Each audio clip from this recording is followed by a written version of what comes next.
savior? Jehovah, but can you say Jah? Loving me when my life was still wayward. Fashioned to this world to sin, I was tailored. But I had a grandmama that prayed hard. Left alone in my youth, I was a discard. My cousin came and scooped me up. Now that's God. Sin pardon, baptized in water, made alive in fire. Lord, my desire. Hey, what's happening, everybody? Welcome back to Message Mondays. It's your boy, Tony Briscoe, and I got my dope, dynamic co-host, Gary Dotson, in the building. This brother, parenting is a 24/7 job, but I think it's like a 48-hour-7 job for this dude. He always on the go. Brother, how Peace world. Yes, man. First, Happy New Year to you, brother. Yes, sir. Happy New Year.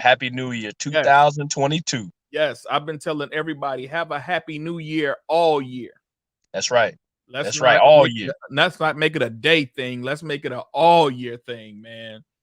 It's good to be back with you. I know we were not set to come back until the 31st, but I just thought, you know what, we got to keep it moving. And so thanks for being available, man. I appreciate you.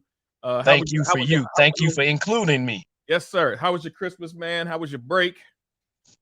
You know, Christmas, the break, as long as I'm with my family, it's good. Yes. It's good. Yeah. Good news, too. Aaron is getting married. He came by with his friends, and he chilled with us for a while and let us know that he popped the question. She accepted. Okay. He going into the deep end of the pool now. Okay, that's funny because I was just looking through the photos, man. So that's pretty awesome. Yes, sir. Pretty awesome. Be sure to tell him I said congratulations. Yeah, everything is good over here, man. I'm just ready to, kick the year off. The year's already kicked off, and to get it started. Definitely got some lifestyle changes to make. Taking it a day at a time, man. So, and it's the day we honor MLK, man. Yes, sir. It's fitting that we're back today. It's fitting that we're back today. But before we get into all that, man, I did want to. I don't know this young lady that well. I photographed an event yesterday, at the theater on 87th and the Ryan. Okay. I think it's called Image now. I can't think of it, but the theater up there. Oh yeah. Yeah, young lady, young spoken word hip hop artist named Mahogany Misfit. She lost her brother to suicide last year, man, and so to see her, step to the mic with just energy, was really beneficial, man. And I just went over by her and just gave my condolences to her. Yes, sir. It's still something that's prevalent. Unfortunately, I also didn't suffer a loss, but I had a cousin posting up suicidal notes the last 72 hours, man. And I just reached out to him and I hit him up, no call. He did send me his number today, so I'll give him a call later. But I'm sure you do. Yes, sir. Thinking about the mental state of people, man. And where we are when we look at Dr. King's dream. Yes. First and foremost, I'm gonna say this because let's deal with this first, because I think the church gets a lot of flack in this day and age. Absolutely. The church has always been the foundation of the civil rights movement. It was the backbone of the civil rights movement. That's right. When you think of where people had to hold meetings, those were done in churches. Yeah. Funding. You could say that the church and the civil rights movement, not only was the church the backbone of it, but you could say that the church and the civil rights movement were virtually synonymous one with another during that time. Absolutely. Without the church, you may not have the civil rights movement as we now know it. 100%.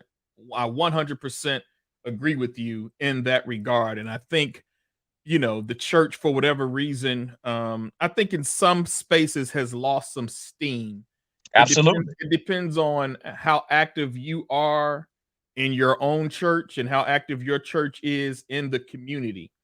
Right now, and shout out to the Apostolic Church of God, the sainted Bishop Arthur M. Brazier, and we don't make the word we use to honor our dead, who gave back to the community. Bishop was one of the few Yes, sir. pastors who welcomed Dr. King to Chicago. That's right. There was a bunch of them who were like, don't do it. We not coming. We don't want no smoke from white people. We don't want no smoke from police. And we don't want no smoke from politicians. And if you welcome him, we done with you. From some of them. Yes. And so Dr. Brazier, Bishop Brazier, Clay Evans, and a few other clergy I can't name right now. Right. Super instrumental in Dr. King's presence here in Chicago. Yes, sir. One thing, and Dr. King frightened me when I heard him say it. He said he had never seen hatred like he saw in Chicago. That's right. Now I'm like, wait a minute. You know, that's right. We got the bridge in Alabama. Mississippi. We got the church bombings. If you top in Mississippi, bruh. Come on. We got the killing of Reverend James Reeb, another young white man whose name I can't think of, and the brother they killed, right? Like Medgar Evers, Emmett Till. Come on, bruh. When he said that he had never seen hatred like he saw in Chicago, I'm like, wait a minute. Do you know how heavy that statement is coming from him? That's heavy.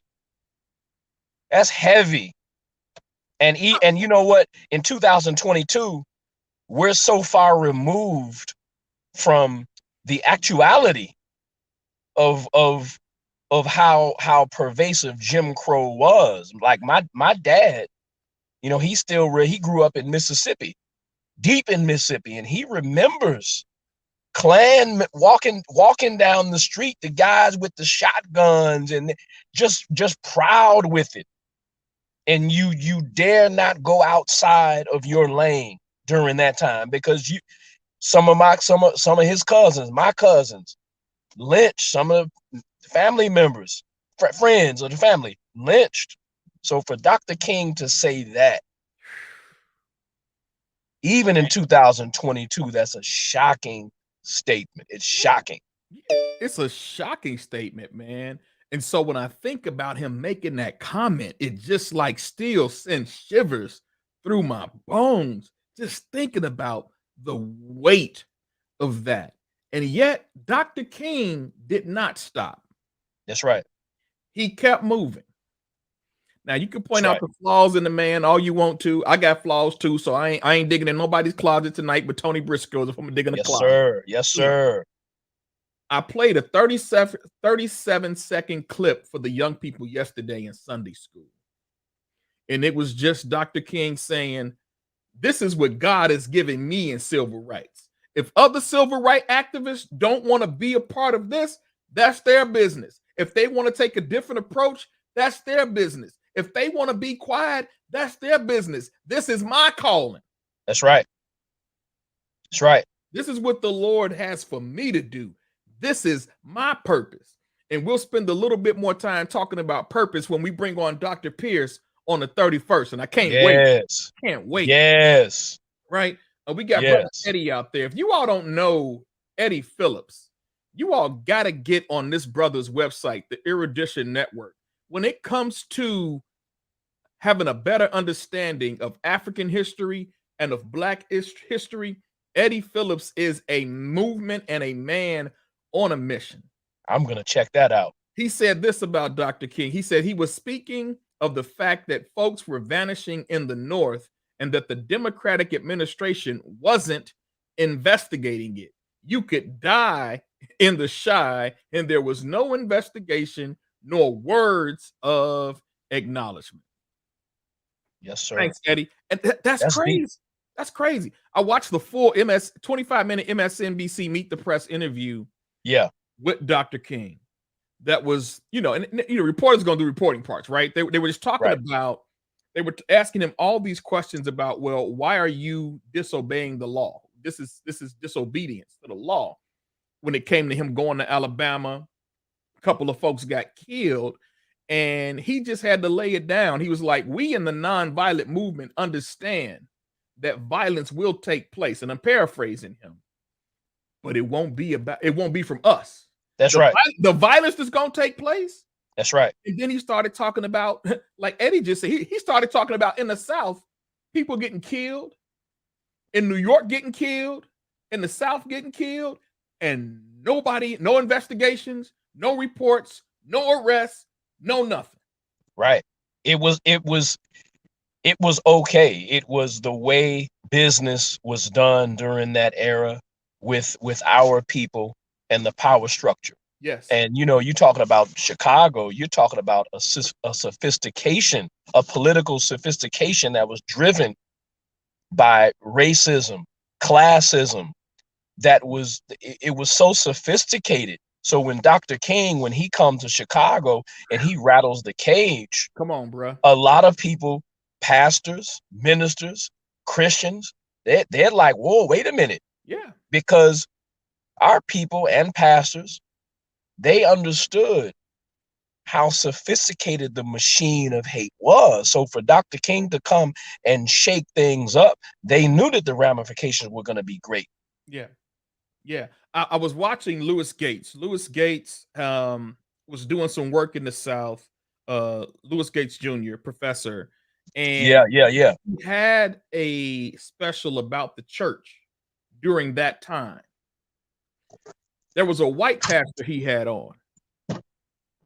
A white pastor who did not allow a white pastor who did not allow blacks into his congregation. Yeah. Well, after Dr. King released the letter to the Birmingham jail, this white pastor said he got so convicted that he had to change. Come on. He said he had never read something so profound that impacted his walk as a Christian. Yes, sir. His 300-member church over time dwindled to mainly black people. Once he started allowing black people to come in his church, he lost everything. Yep. Come on. But we talking about true Christianity. Dr. King took I call him, he's the ultimate Christian for me. Come on. He's the ultimate Christian because he took what God gave him, what God had given other people, put that in quotes, about salvation, about loving thy neighbor as thyself. He took all of that, gave it to those people, and they spit it back in his face to prove that they were not Christians at all. And you can call me a judge on that. I don't care. If you were supporting the cats who set off a bomb in a church that killed 4 babies, you're not a Christian. That's right. See, you know what? When you call Dr. King the ultimate Christian, and by the way, say, hey, Lana. Hi. Hey, baby girl. When you talk about him being the ultimate Christian, you're talking about him taking all of the doctrine, taking all of the religiosity of what Christianity is, and really putting it into practice, and not just putting it into practice with a little bit of adversity, but putting it into practice where you could pay the ultimate price. Yes. So for a person to do that, it puts them in the same company as the apostles. It just says, if you really believe this, you are willing to go all the way. You are willing to go. And you know what? Dr. King's life, my last thing I'm going to say right now, Dr. King's life shows that many of us, I'm looking at myself too. Yeah. It shows that we believe all of this stuff, but up to a point. Up to a point. And I'm not judging anybody. Oh yeah. We get it, bro. Like, here, Eddie wants us to remember, and I'll put it up so people can see it, that when Dr. King came to Chicago, he came to fight for housing. Mayor Daley Sr. was happy with getting the black vote, but he wasn't going to allow blacks to move into Gage Park. Absolutely. And one of the key things that I saw on the Erudition Network was he's got posted 2 girls standing in front of a sign, And in front of this sign, you can see where, and I'm paraphrasing it right now, Eddie, but if you can type the quote in, Eddie, so everybody can know what you put on your website. Put the link for that website up too when you get a chance. They were reading this sign that pretty much said, hey, Black people, don't move in here or this will become a ghetto. So do yourself a favor and don't buy property in this community. These were signs live out there, for everybody to read and for everybody to see. And that is, it's amazing. Amazing. You know, that's an understatement. That's an understatement. Yeah. When we think about the monolithic aspect of the institutional racism and classism, how it was able to use politics and economics and even religion, to a large degree, to silence people. A very large. You had to have a real man. You know, a lot of people look at Martin Luther King and try to pit him and Malcolm, you know, one against the other, and you know, they had differing strategies on how to deal with the problem, but they both wanted the same thing ultimately. But it takes a real man to knowingly confront such an institution and again be willing to go all the way. Yeah, and I'm so glad you brought up Malcolm X, because I don't think as a country we give that brother the reverence that he's. That's right. If there's a day for X, there should be. If there's a day for Martin, there should be a day for X, as far as I'm concerned. That's right. I agree. What I don't like that people do, and hip hop plays a great part in this, because hip hop came from a part of a militant lens. That's facts. Where, Malcolm was stronger than Martin because Malcolm believed in by any means necessary. Right. Well, it's already proven that when it was felt, when the 7 Muslims were killed in California, there was no by any means necessary executed. Now, I'm going off the documentary that would lead you to believe that was led by Elijah Muhammad, not to retaliate, right? But Elijah Muhammad's not retaliating was the same reason Dr. King didn't want to use nonviolence. That's right. That's right. We did not have the amount of firepower that it would take to take on. You weren't just taking on the army, you were taking on the entire United States government. Yep. It's a loss. Yep. Nobody's gonna win that fight. That's right. But when you think about, he did all this with love,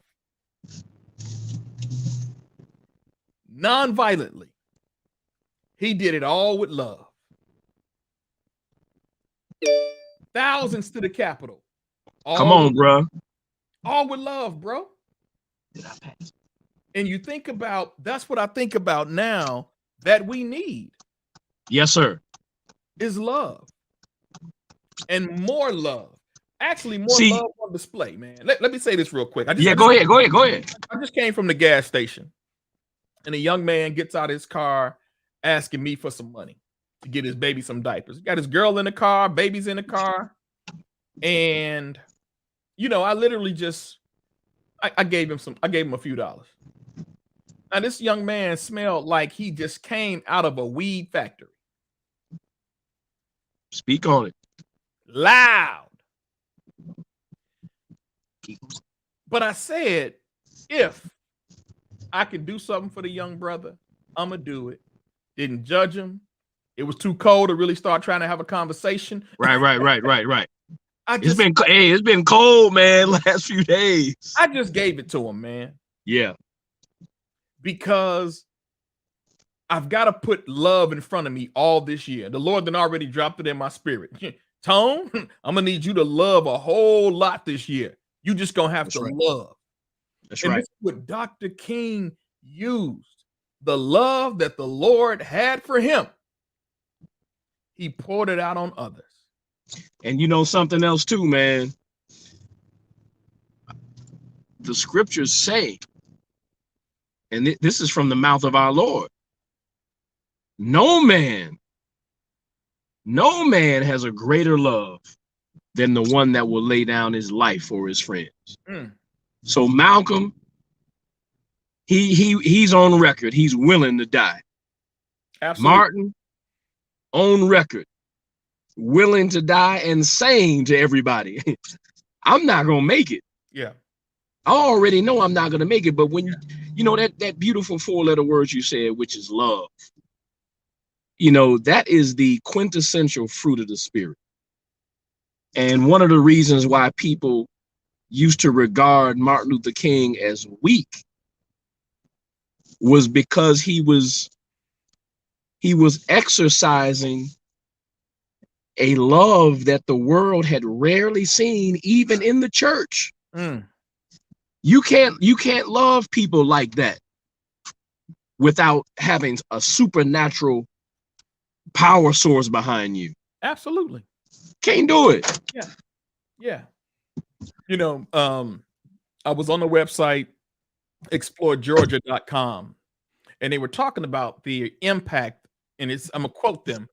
African American churches were vital to the success of the civil rights movement. They hosted mass meetings, were meeting points for rallies and marches, and provided much needed emotional, physical, moral, and spiritual support. These churches gave the community strength to endure and ultimately succeed in gaining human rights for every American, regardless of color or creed.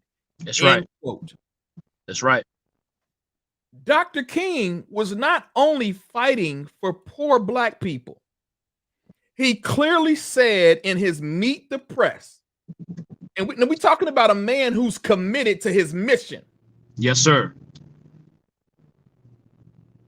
He said, I'm here to talk about poor Black people in general, and our fight for voting rights, our fight for equal housing. I'm also here to fight for poor people from Puerto Rico who are here, from Mexicans who are here. And he said, white Appalachians. Eddie, talk to me, because I hadn't even heard about white Appalachians. What's that? But I'm just not here to represent only he was here for everybody, man. You know what? His message, I'm not going to say that his motive or his ultimate view evolved, but his message that he was sharing with people really evolved, because toward the end of his life, it became much more inclusive, like you said, to your point. It wasn't so much just about the civil rights for Black people, but he declared open warfare on poverty. He declared open war on classism. He declared open war on the Vietnam War, which was highly political, which was kind of taboo for that time. If you spoke against the Vietnam War, I mean, look at Muhammad Ali. It cost him the prime years of his boxing career. So Martin Luther King, he really was like the template of the modern of a modern pastor. You know, you have a lot of pastors that want to be active in the community, and rightfully so. You have a lot of pastors who want to be civic minded and civic. They want to be civically active. That's fine. Yeah. But to be able to do all of that, put Christ up front. Yes. Do it in a manner that makes you totally immovable. Have the people behind you that have totally bought into the vision. He was one of a kind, man. And I think people that are trying to emulate him, I think they do themselves a great credit.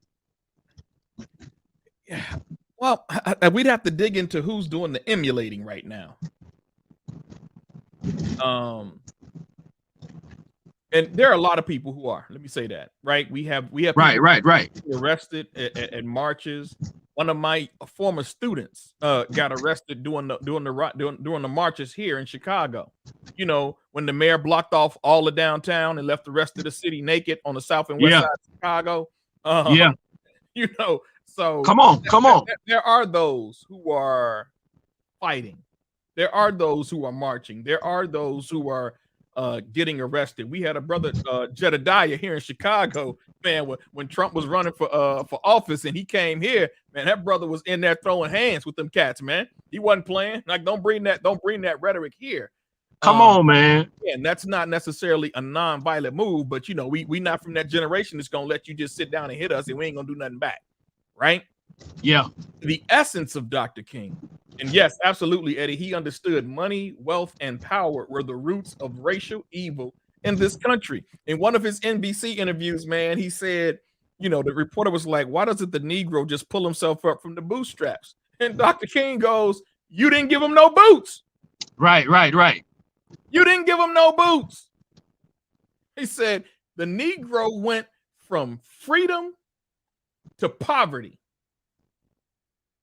So, hey, y'all not slaves no more. You're still poor, no housing, no benefits, no schools, no education, no nothing. Right? And so I want to shift a little bit because I spent Saturday sharing some thoughts with Brother Eddie in his broadcast, talking about where do we go from here? Where is here? Where do we go from here? What do we do now? And I said, I have to be extra cautious to ensure, and this, since I've been in cybersecurity, you know, I just started this journey last January, right? Yes, sir. Since I've been in cybersecurity, I have discovered a league of African Americans who are doing phenomenal work trying to bring up other African Americans in cybersecurity. I've met a league of minorities. That's a beautiful thing. Who are Latin, who are doing more to bring African Americans, Latino Americans, in general, people of color into technology. And so where we're going from here is a place to continue to try to advance our people in areas where we have low representation, either by interest or by systemic racism. Mm-hmm. I'm surrounded by Black greatness, bro, since I've been in cybersecurity. That's a beautiful thing. I'm not even deep yet, bro. I got the basics. I was watching the show today. So when I heard the show say SFTP, Secure File Transfer Protocol, when I heard them say that they servers getting hit with a DDoS attack, like I knew what all that stuff meant. It was just like, I've been learning, right? So sometimes watching TV to help you see what you've learned, right? But I have to continue to push that we have come a long way. And this is why I'm excited to have Dr. Pierce on, because when we start talking about what's our purpose as a people, we can't get there until we understand our purpose as an individual. Yes, sir. Yes, sir. So I was in a session this past weekend. I can't give too much details on it because of privacy reasons, but I stopped talking in general. You know, you and I do something well. We do I statements well because we don't like generalizing anything. Right. You know, that's true. I like to use I statements, whether it's success, whether it's failure. Well, you know, Black people have a hard time. No, I have a hard time as a Black person doing AYZ or accepting AY, you know, later for those generalities and those stereotypes. I'm too old to be doing generalizations. Later for that. I have to speak direct. This is part of the transformation to ensure that I'm doing everything I can for my people when they say they want to come up, when they say they want opportunities, and when I meet with them and they haven't done anything I recommended for them to do, why are we talking? Right. Because we're talking about the advancement of our people. Right. If I call you, Gary, and say, I need to write a book in 90 days, can you check on me once a week? You got How you doing? I'm doing cool. Hey, how you doing? I'm doing cool. I'm telling you this week after week. And so in 90 days, when I don't produce no book, well, why did you ask me to check on you? And you said you were doing okay. And you have no fruit to show. Like, this is the level of accountability I'm growing to. Yes, sir. Where do we go as a people?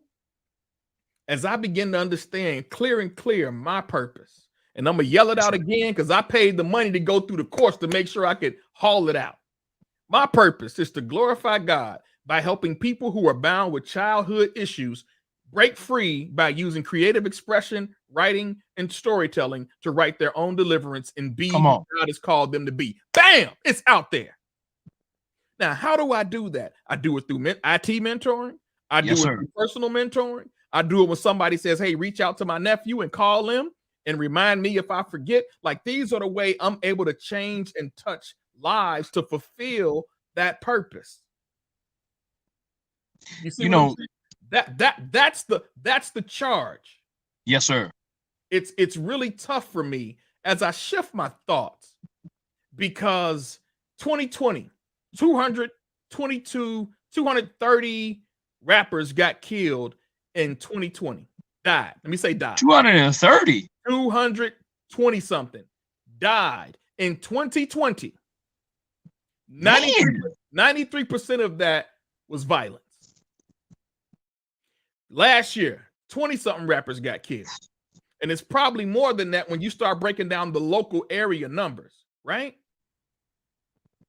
I'm trying to I've been digging into not the judgment of it. I've been trying to get to what's the cause of this? Right? What's the cause of this? And how can I tie that in to my purpose? Well, bro, I ain't even got to. Somebody dropped something at my doorstep. All I got to do is get together a proposal.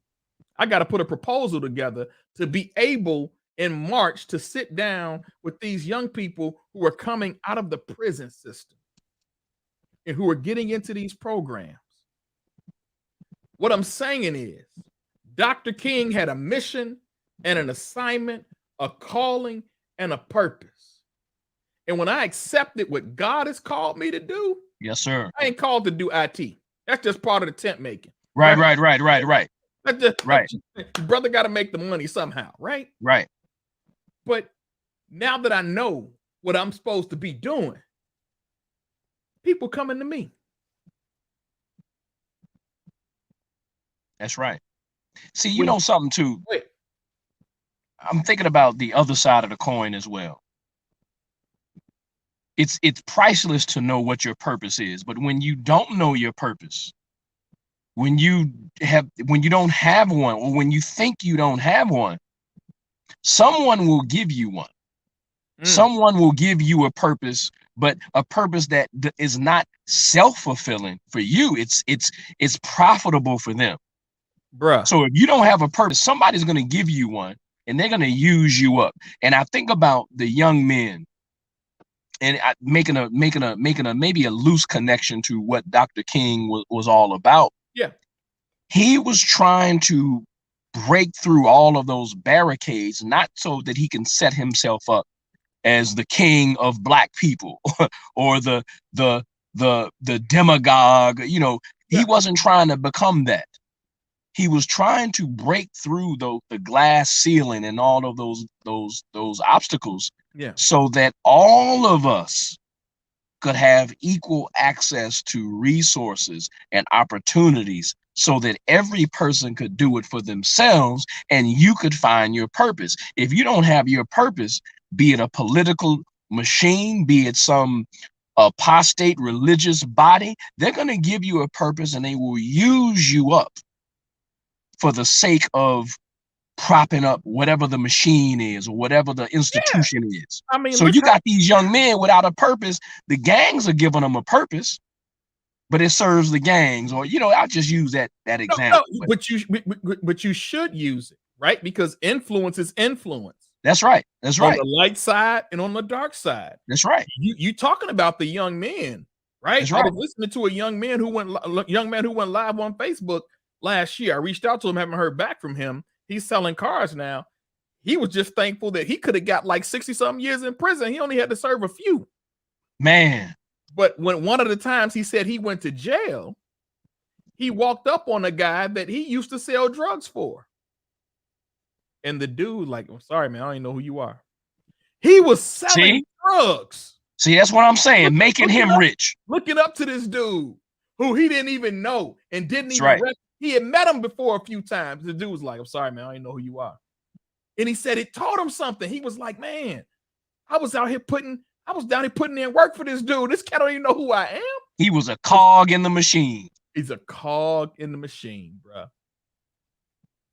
Eddie said, any religion that professes to be concerned with the souls of men and is not connected with the slums of them and the social conditions that cripple them, it is a dry as dust religion. That's a quote from Dr. King. Hey, listen, we gotta speak on tactfully, of course. Mm-hmm. Martin Luther King was not in the ivory tower sending people out. He was not getting rich and wealthy and powerful and amassing influence for himself while he sent his lackeys and cronies out to do the work. And what Dr. King's life is almost the mirror opposite of, I'm just going to say it, what many ministers and religious leaders and pastors' lives have become today.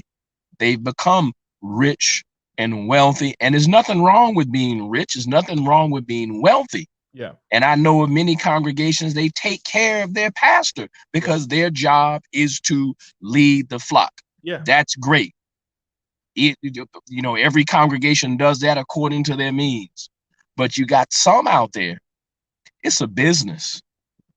It's a strategy to insulate themselves against making real sacrifices. Yeah. It's a way of insulating themselves against poverty. It's a way of insulating themselves against the downfalls of classism. And it's those that have hijacked what everything that Dr. King was about as far as being a Christian minister, but heavily involved in civics and political activism. Yeah, man, you're not going to get any argument, out of me on that. When I look at the evangelicals who stood behind, President Trump, and I'm not going to call out the name of a Christian talk radio station here in Chicago, but President Obama could do no good to this Christian radio station, and President Trump could do no wrong to this Christian radio station. And I'm like, how, Sway? How was that even possible?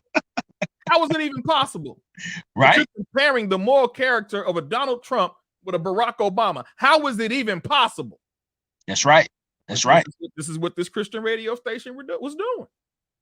And I was like, wow, is that much wool pulled over our eyes? I shared this Saturday. The problem with the Republican Party and Christians is we've associated conservatism with righteousness, and they're two separate things. That's facts. That's facts. We can even go back all the way to Desert Storm. I remember Desert Storm, and I remember the religious riot. Go back to Ronald Reagan and the religious riot, and I remember Newt Gingrich was the moral majority and all this stuff and da. Look, if your religion is tied up in nationalism, you have gone off the road, because the kingdom is above nationalism.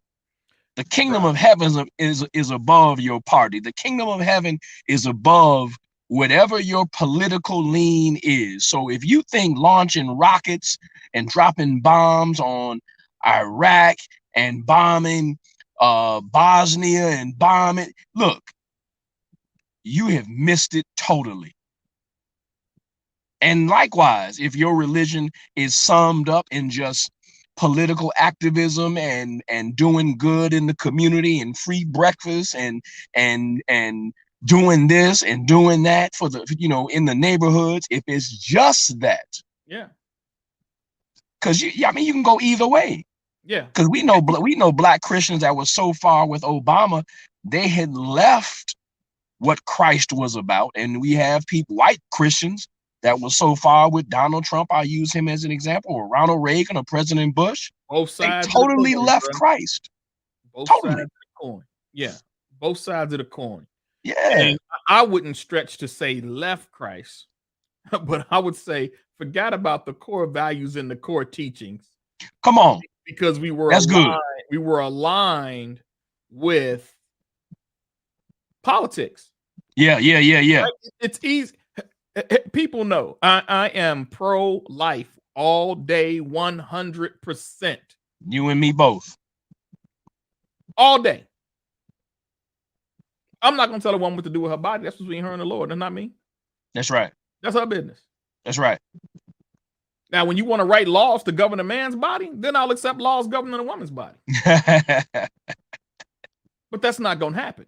Right. Right? I say all this to say, man, that as a people, I believe it starts with me in the home. Right? It is hard. And maybe hard's the wrong word. Maybe it's because I don't like it's not easy to parent. But, you know, Eddie spends a great amount of time, and he spent his life instructing his children on their history as a people. And to find young people who have that kind of vested interest in their history, it's rare. It's rare, right? And even in the car with my baby girl last week, you know, I think it was when the insurrection was here, and I wanted to, you know, like I'm listening to NPR on the ride. Like, no, I'll put your music on, but right now we're gonna be on NPR for about 10 or 15 minutes.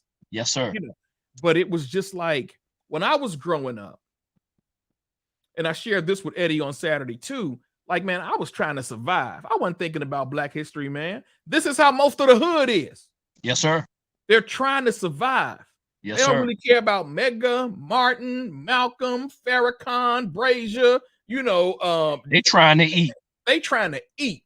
Make it through the day. They're trying to make it through the day. And so some of their lack of interest in our history, it's not intentional. It's just life and survival and circumstances. They prioritize things. I mean, you're not really worried about Black history when you're just trying to survive, man. Bro, that's what I'm saying. And it'd be different though if that when you went to school you got it. Right. You know what I'm saying? I was at a school who taught the Holocaust during Black History Month.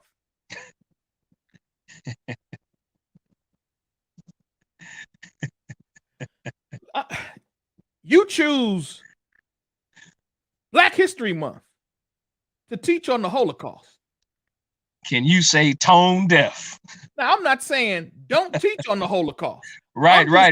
You chose Black History Month to teach on the Holocaust. At best is tone deaf. At the worst, it's racist. It was a very intentional slap in the face. Absolutely. Of every Black person at that institution. Bruh. Even if you had just one Black person at that institution, it's a slap in their face. That was intentional, bruh. I refuse. I've been in public education now 24 years. I have yet to meet any educator that did not know when Black History Month was and did not actively try to do something, no matter how big, no matter how small, relatively speaking. So that was it. That was intentional. Yeah. And the flip side of that was able to see them be coached on it and watch it change and grow. But what if you had never been coached on it? Right. What if you've never been coached on it, bro? Right. You're going to do the same thing over and over and over again. I think there's a link here to the death of Fred Hampton, the death of Dr. King, and the death of Malcolm X. When they started the war against poverty. Facts. Out of here. Especially Fred Hampton. Oh, Fred Hampton. That murder, that massacre, assassination that was sanctioned by the FBI, the CIA, and the Federal Bureau of Investigation. That is assassination. I have this book. I have this book called The Assassination of Fred Hampton. Mm-hmm. And it touches on that aspect because Fred Hampton he didn't have these grandiose ideas of taking black people to the land of utopia. No, we're trying to change things now. We're trying to break through all of these invisible shackles of classism and economic squalor. See, and Fred Hampton, he was very good at galvanizing people, and he had hardcore gang members. Like, you know what? If we all just get together, if we all just stop fighting each other, and they started putting real plans in place to be a self-sufficient people. He wasn't trying to, just integrate and all that. And he was saying, listen, if you are against this, I don't care if you white, black, yellow, I'm against our oppressors. And then now you got white cats like, you know what? Let's get it. So I just said all that to say, when you start messing with the money, when you start messing with the other side's ability to continue to just rake in these endless streams of revenue on our backs, on our misfortune, on our disenfranchisement. Yeah. Come on, man. That's when you become a problem. Yeah. So, I look at what the Apostolic Church of God is preparing to do with the renovation of the entire Woodlawn community. Right. And, that's the thing about the church now, that whenever the church goes to do something that gives a symbolism of change in the community, who they sell out to. Now, wait a minute. We're talking about building a metropolis in Woodlawn over a course of 10 to 15 years. And the hatred that I see coming out, it ain't white people posting about it. It ain't white media talking about the negative impact that this is going to have. Tell it, man. It's black folks. It's our people. So wait a minute. So the church we can pay bills all year round, which we do. We can pay for people to go to marriage counseling all year round, which we do. We can pay and feed people, which we do. Pay people's bills, people being evicted, people, yeah. But the minute the church says, you know what, we're going to become or work to become an economic powerhouse. Oh, y'all can't do that. But see, you know why? And I think we need to draw down on the minutia, because even people outside of the church, even secular people, they look at the church and they will say, hey, look, if you want to go to the church, fine, great, good. I believe they should be, they would say, I believe they should be taxed. But if that's your thing, that's your thing. Now, they have a view of the church, and it all comes down to this. Let the church stay in the church's lane. The church ain't Let never the church been in stay in the lane, spiritual lane.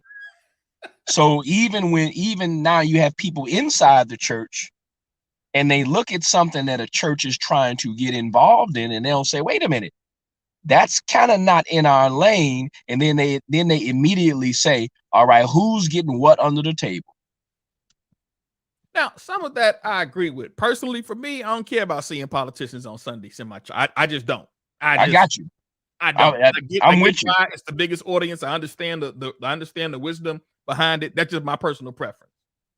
Right? That's my personal preference. I'm on record. I'm totally against it. If I had a church, don't come to my church if you ain't been there all the other Sundays of the year. Don't come.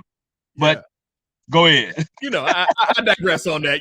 I digress on that. Look, I don't want no smoke coming back on me and you, bruh. This is Message Mondays, folks. Thank y'all for tuning in. I should have gave another broadcast hint, but this is my brother and I. We are brothers in the faith, Christian men, Christian walk. Yes, sir. And we talk about a whole bunch of stuff on this show because it's just what we do. We like to share what we have going on in our world. We are big time on sharing the faith, sharing our Christian faith and our Christian walk. We talk about struggles on this show, and we just get it in with the brothers and sisters sometimes as they join us and they support us often. So definitely thankful for that. I want to get some closing thoughts on Dr. King. Yes. And I'll repeat this again because I think Dr. King's I Have a Dream speech is a safe speech for white America. Oh, absolutely. That's good. That's good. It's his most popular speech. I agree. Because it draws the attention away from his real conversations with media, with clergy, and with politicians. I agree. That's well put. I think we can continue digging into the other interviews and the other speeches that he wrote that really were impactful and viewed as radical. I mean, you know, Truman had he wasn't president at the time, but he had his own thoughts on the March on Selma. It's like, Truman, just go sit down, die, right? Whatever, bye. You know, just right. Get out of here, right? I believe we have come a long way as a people. And I believe we have a long way to go as a people. Facts. I agree. Now, how we get there, if I had the answers to that, me and you'd be sitting in a corporate office somewhere, laying out foundations in a building that we own that's 100 stories, and every floor has an action to it. No doubt. No doubt. I know this. I'm going to continue to lead with love. I'm going to continue to push myself when I find myself walking in judgment. Yes, sir. And I'm going to continue to be an instrument and impact the lives of young Black men who I come in contact with, who desire change for themselves and for their families.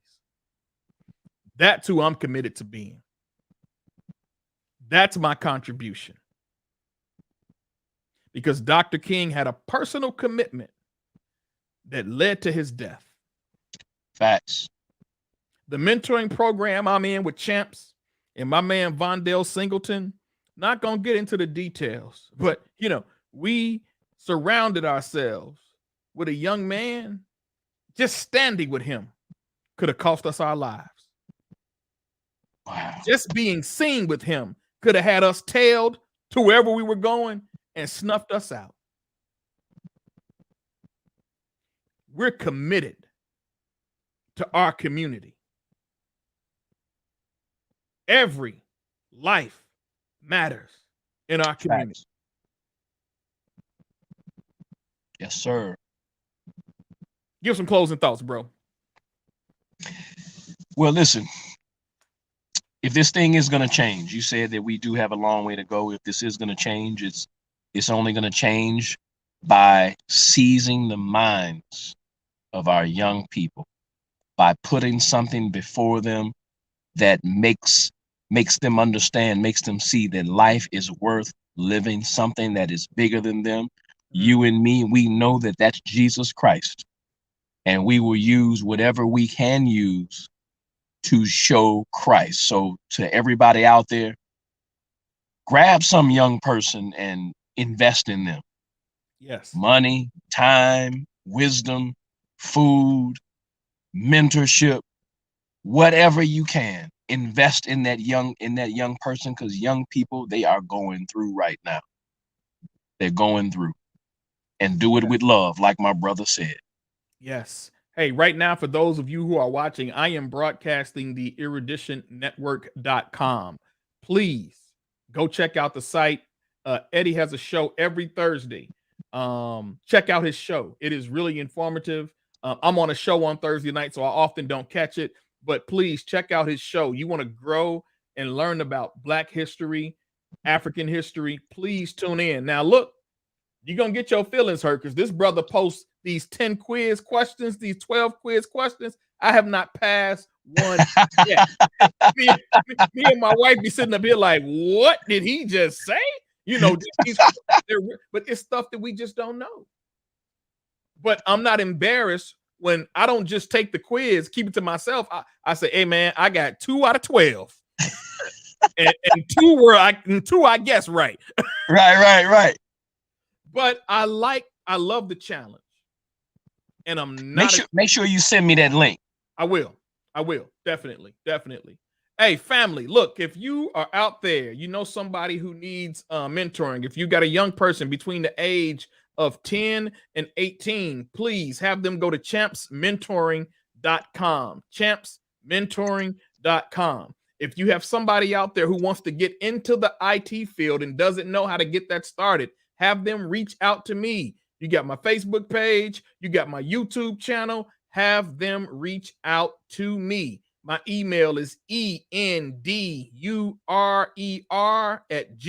endurer@gmail.com. I am connected with people in technology who can help you get on the right road to grow your life. It will change your life. Love you too, Brother Phillips. It will change your life. I know you're not making that much money out there hustling. I know you're not making that much money out there doing fast food. Apparently, if you're doing Uber every day, you can make up to 100 stacks a year, which I think is beautiful. But there's another grind out here in technology. Entry level starts between $50,000 and $60,000, depending on which state you're living in. Woo. But your life can be changed. How do I know that? My life changes daily. Living proof. I'm living proof. Family, hey, look, thank y'all for tuning in. We'll be back at you next week, but please, on January 31st, I'm telling you, you do not want to miss this show. We have one of the most brilliant Christian, African-American business minds you will ever want to hear. And that's an understatement. Man, it's an understatement. I'm telling you, January 31st, you do not want to miss this show. If you do not know what your purpose is, if you're still searching it and seeking it out, I'm telling you, we have a book that is going to put you on the right path. Not going to give you all the answers because you got to figure it out. But that's right. It will put your mind and your spirit in a place to seek the Lord, to find out what is your purpose, what is your calling, and what are you put here to do. I'm telling you, man, it's going to be off the chain. I can't wait. Bro, I can't wait either. I got my book out. Where my book go? I got my book out. I'm ready, man. I'm ready. Yes, sir. Be the best 45 minutes y'all have had all year. I'm telling you. So we're going to spend a little bit more time talking about purpose next week to get y'all ready for the show on the 31st. Man, can't wait to catch it. Can't wait to see you all. Brother Dotson.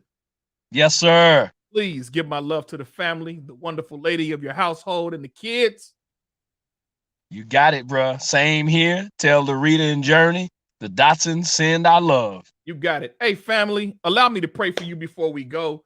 Father, we thank you for this day that we were able to celebrate Dr. King throughout the day, listening to some of his messages, reading his speeches, reading his letter from the Birmingham jail, everything that you've empowered us with, Lord. We thank you for the example, not just in you, but that you put also in him to display Christian love, no matter what the situation or the circumstance is. Help us love more. Help us judge less. Help us be more like you. We thank you. In Jesus' name, God bless you all. Amen. We will catch you all when we catch you all. Peace. Peace.